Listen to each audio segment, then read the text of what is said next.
ഇറാന് പരമോന്നത നേതാവിന്റെ മുഖം വികൃതമായി, പ്ലാസ്റ്റിക് സർജറി ആവശ്യമാണെന്ന് റിപ്പോർട്ട്.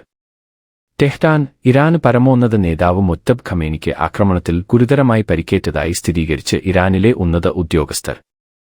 ഒരു കാലിനു 3 തവണ സർജറി നടത്തിയെന്നും കൃത്രിമ കാലുകൾ വയ്ക്കാനൊരുങ്ങുകയാണെന്നും മുഖത്ത് മാരകമായി പൊള്ളലേറ്റതിനാൽ മുഖം വികൃതമായെന്നും സംസാരിക്കാൻ കഴിയാത്ത അവസ്ഥയാണെന്നും പ്ലാസ്റ്റിക് സർജറി ആവശ്യമായി വരുമെന്നുമാണ് ഡോക്ടർമാർ നിർദ്ദേശിച്ചിരിക്കുന്നതെന്ന് ഉദ്യോഗസ്ഥർ ന്യൂയോർക്ക് ടൈംസിനോട് വെളിപ്പെടുത്തി. ഒരു കൈക്കും സർജറി നടത്തി. മുജ്തബ ചുമതല ഏറ്റതിനുശേഷം പൊതുമാധ്യമത്തിൽ ഇതുവരെ പ്രത്യക്ഷപ്പെട്ടിട്ടില്ല. കൈപ്പടയിൽ എഴുതിയ കത്തുകൾ സീൽ ചെയ്താണ് ഒളി സങ്കേതത്തിൽ എത്തിക്കുന്നത്. ഇറാന് പരമോന്നത നേതാവിന്റെ മുഖം വികൃതമായി, പ്ലാസ്റ്റിക് സർജറി ആവശ്യമാണെന്ന് റിപ്പോർട്ട്. ടെഹ്റാൻ. ഇറാന് പരമോന്നത നേതാവ് മുജ്തബ ഖമേനിക്ക് ആക്രമണത്തിൽ ഗുരുതരമായി പരിക്കേറ്റതായി സ്ഥിരീകരിച്ച് ഇറാനിലെ ഉന്നത ഉദ്യോഗസ്ഥർ.